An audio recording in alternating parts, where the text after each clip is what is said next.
This guy is so much a part of Fridays, big part of our life. Music, television, streaming, movies. His sophisticated takes extend from subtitled Korean films to some underground offering that he saw at Sundance to the mainstream world of Marvel and that whole universe.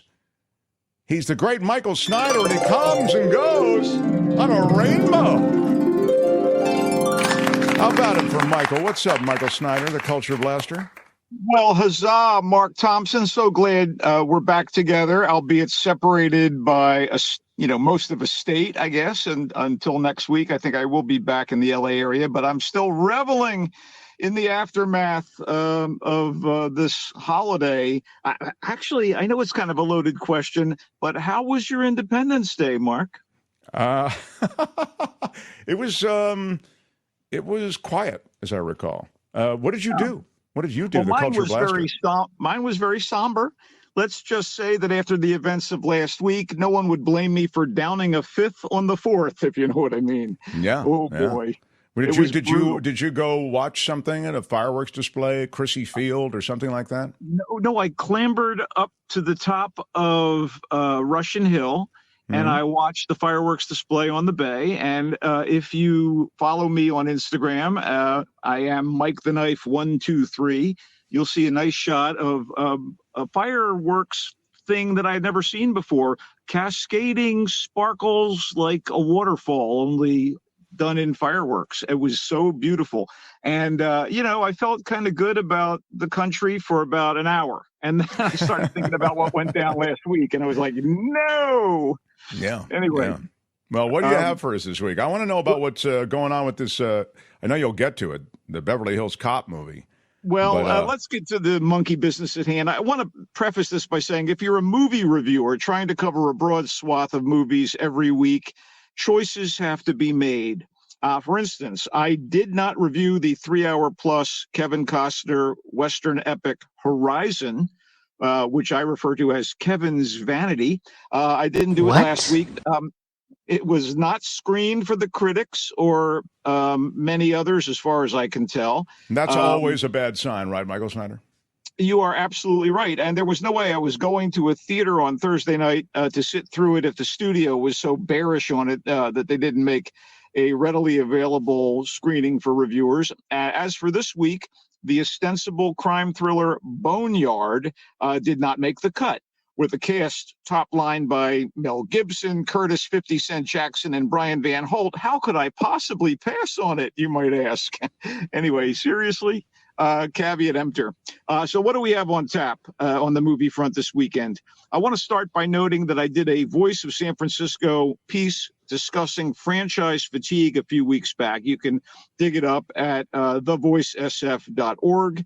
And it was all about the increasing dissatisfaction with the generation of big budget blockbuster film properties that are cannibalized over and over by studios as safe bets to generate big box office. And this sort of bottom line stuff is less to do with art and creativity and more to do with milking cash cows instead of investing in new film projects and fresh ideas. Now, sometimes the sequels and prequels are quite good and worth seeing. I mean, recently we had Inside Out 2 from Pixar and Kingdom of the Planet of the Apes, and they were both really top drawer as far as I was concerned. And that is too often not the case. A few weeks back, we had the release of Bad Boys 4, a.k.a. Ride or Die, decades after the first of these Will Smith, Martin Lawrence buddy cop pictures. And this new one struck me as a crass money grab that had its moments, admittedly. As for this week's movies, they include 3 sequels of varying quality. And let's see what I think of them. What do you say? No, I would like a longer preamble if you could. What is going on here, Albert? He does a 2.5 minute preamble. My God. Hey, get to the movies already. My God, sir. I'm not the one that's running late, Mark. Well, I guess I am now. Okay, so let me zip through this. I just want people to understand it's a syndrome in the movie business. So Despicable Me 4. That's right. There's four of them. It's the latest movie in the frenetic cartoon film franchise from Illumination Animation that gave Universal Studios the incredibly marketable Minions, those little grinning yellow one-eyed mischief makers who serve as the now former supervillain Gru's shock troops and all around kid-friendly hench creatures. They have become, in some ways, the most important or valuable asset in the Despicable universe. If you go on the Universal Studios tour in LA, I assume you're assaulted by employees in Minion costumes until you buy a Minions t-shirt or a plush toy. So the Minions have proven so popular that they had two of their own movies, including a young Gru origin story, in addition to the linear gruesomeness with Steve Carell voicing the megalomaniacal but often inept Gru, a guy who wants to rule the world until he is swayed by love, specifically love for three orphan girls, and for Lucy, a cheerful can-do woman voiced by Kristen Wiig, and he changes his ways. So Gru is now an agent of the Anti-Villain League. He's married to Lucy and is undercover in the suburbs with her, their three adopted daughters, those aforementioned orphans, and their newborn baby boy, Gru Jr., who, by the way, could possibly face a lawsuit from baby Jack Jack of Pixar and Disney's The Incredibles, since he is absolutely the spitting image of Jack Jack. And, you know, Disney is notoriously litigious. But let's move on to the movie itself. Legal issues aside, villainy is still out in the world in the form of Maxime Limal, voiced by Will Ferrell, and his nasty girlfriend Valentina, voiced by Sofia Vergara, who are planning to take down Gru and his family for the sheer evil of it. They are singularly unimpressive and unfunny adversaries, Mark. Oh, yeah. There's a waspy couple voiced by Stephen Colbert and SNL's Chloe Fineman. Love them both. And this couple lives next door to the Gru household, and they must be kept in the dark about the Anti-Villain League and espionage and such, although their conniving tween daughter is a would-be supervillain herself. And she's trying to blackmail Gru into teaching her all his villainous ways. So there's that supposed tension.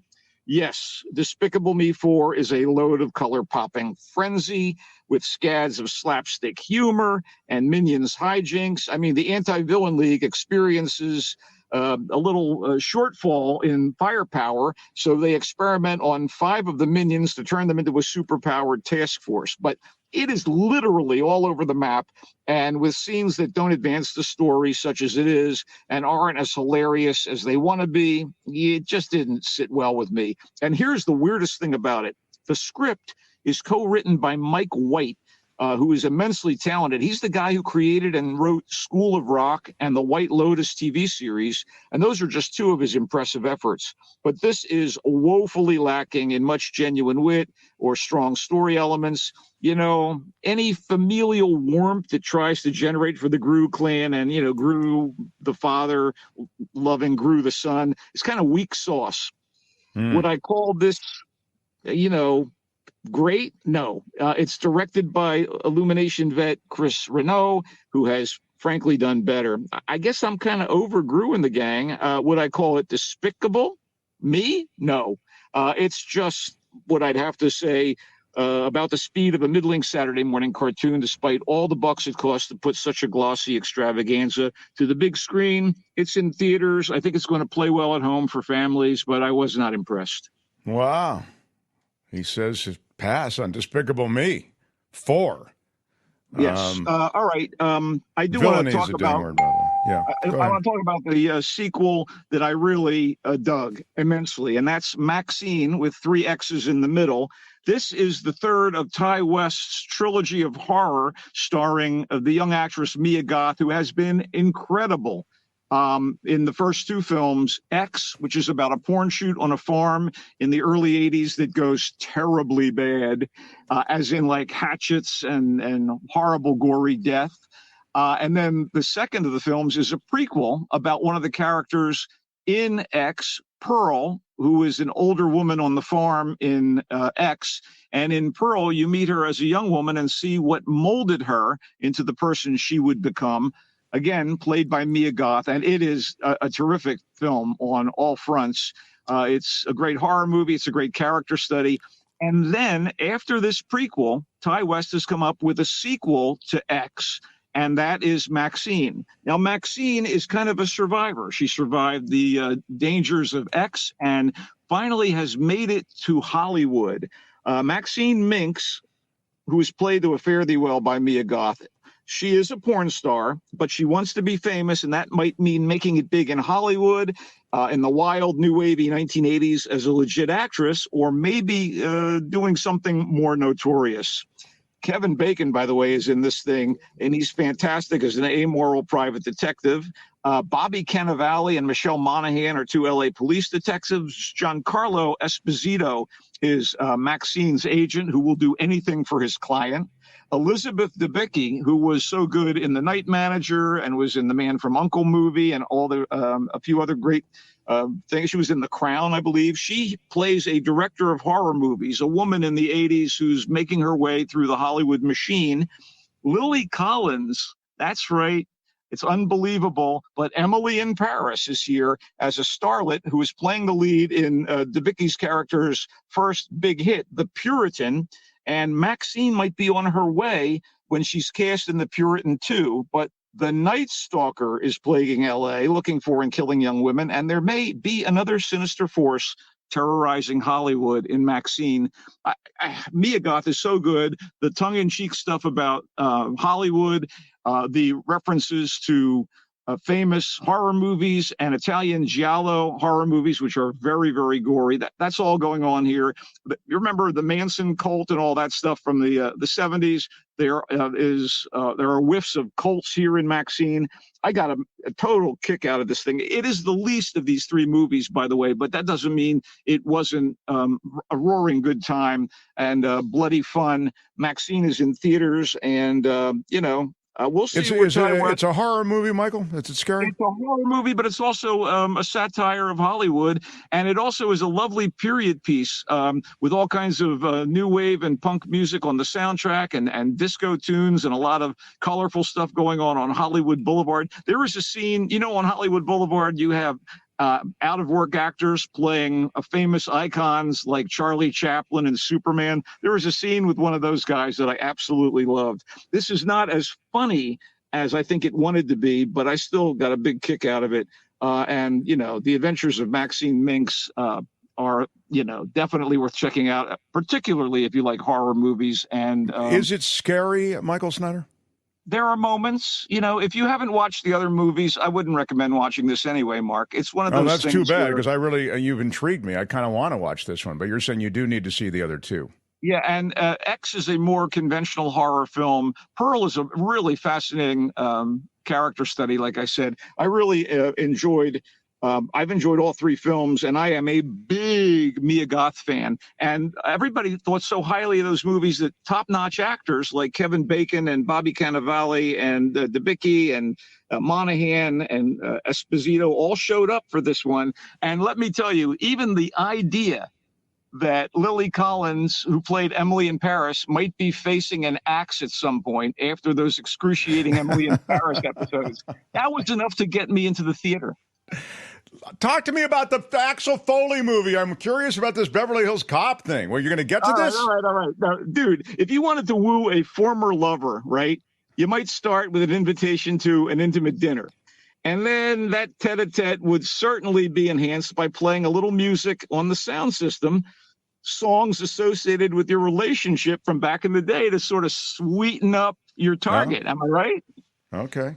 So Beverly Hills Cop, Axel F., the fourth Beverly Hills Cop movie, makes very sure to lean in on Harold Faltermeyer's sprightly Axel F. theme, that little synth pop thing that everybody loved, and also blatantly tosses in Glenn Frey's The Heat Is On and the Pointer Sisters' Neutron Dance, all familiar needle drops from earlier Beverly Hills Cop movies, starting with the 1984 one that began back in the day. And are we hedging our bets? I would say so. Nostalgia, escapism, and commercial expedience, those are all reasons for doing a fourth Beverly Hills Cop movie so late in the game. And this is, decades after that weak third one in the franchise, which took a little luster off what I thought were two really, really good ones. I loved the first Beverly Hills Cop film. And again, talk about hedging your bets. They bring back a lot of the actors from the first three films to make sure you're really in love with this thing. So these are movies about inner city Detroit cop Axel Foley, played by Eddie Murphy, now a little stockier, but definitely a better actor.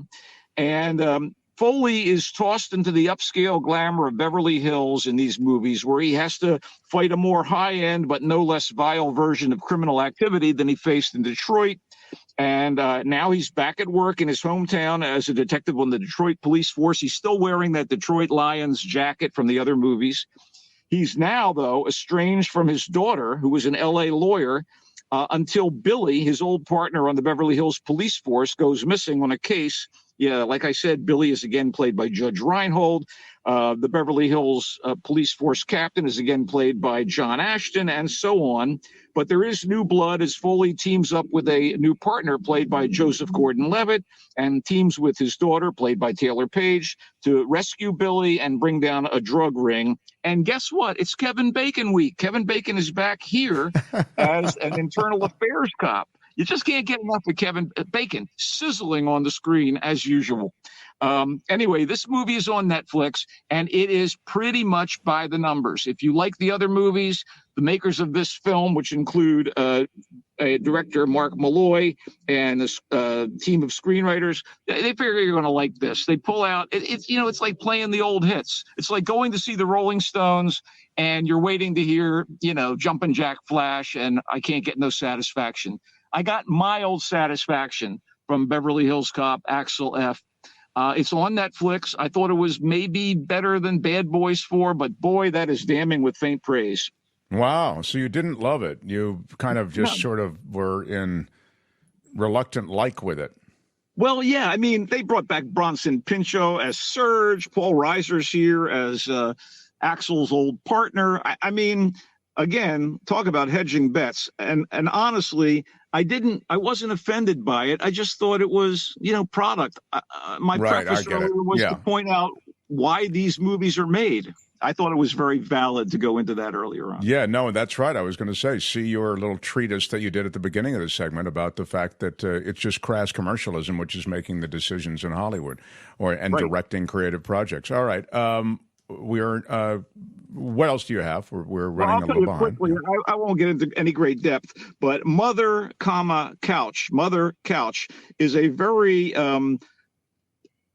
ambitious movie that sort of falls flat despite the presence of Ewan McGregor and also Rhys Ifans as two brothers and Lara Flynn Boyle as their sister, all estranged from one another and dealing with a very bulky elderly mother played by Ellen Burstyn. It starts in a furniture store in some kind of desolate area of some suburban town.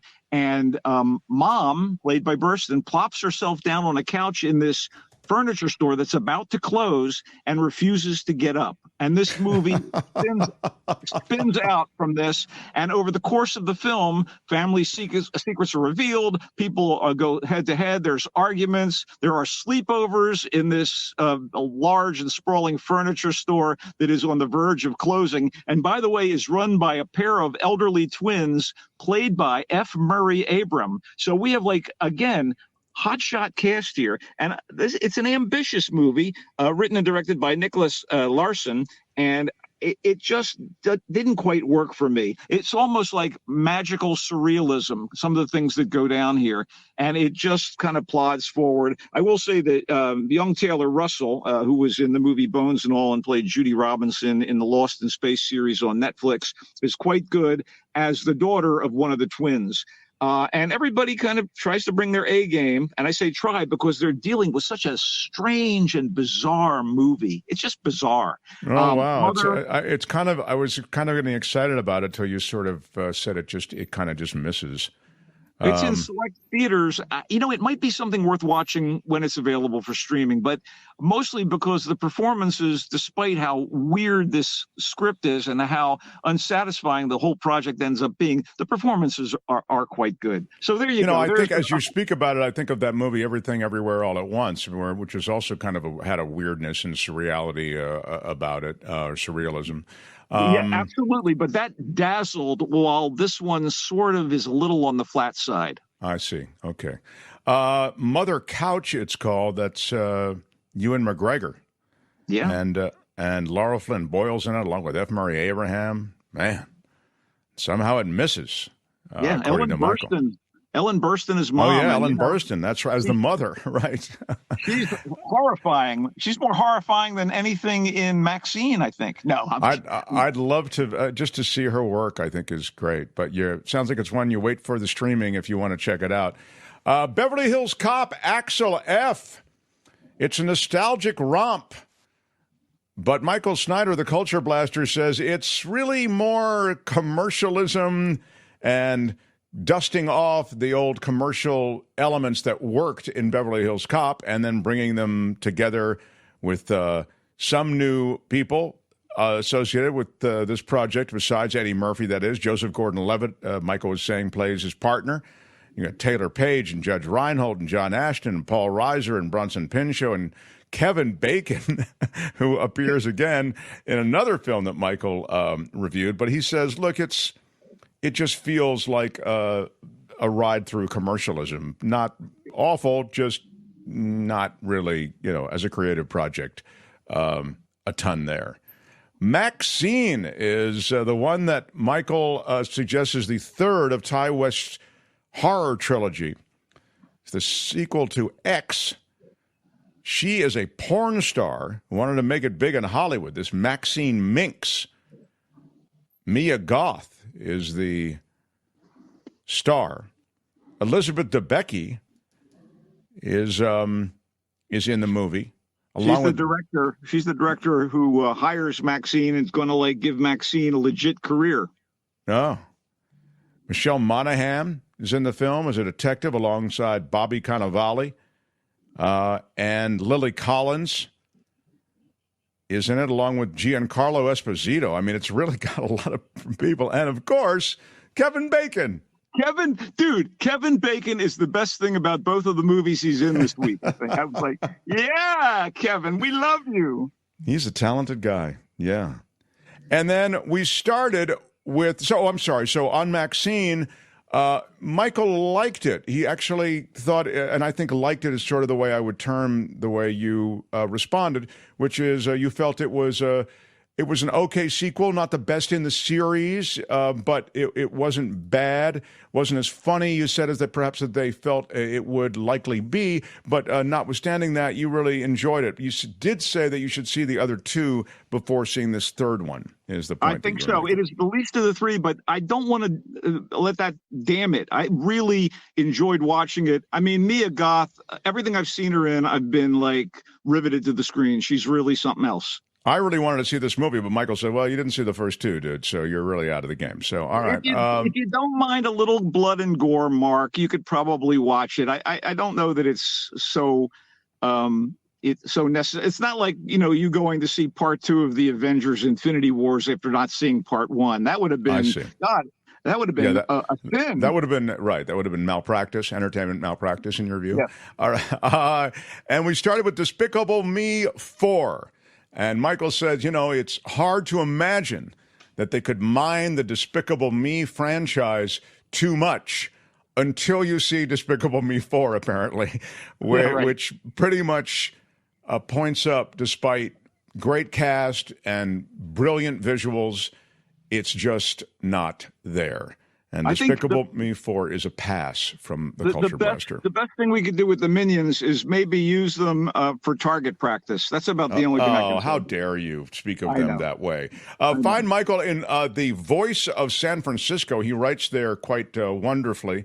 His reflections can be found, and the voicesf.org is the website. Thevoicesf.org is the website. Look for Michael Snyder by name. Thevoicesf.org. SF.org. And he is known as the Culture Blaster across social media, and on his Instagram is Mike the Knife 123, and where he has some fireworks that he photographs. So, I mean, that's everything, Michael. I've given you all the plugs. I've given you all the good wishes. I've given you a warm welcome. I'm utterly enthralled by the job you've done today. And, yes, and it's time to say farewell. Bye-bye, Michael. Everyone, go Giants. See you next week.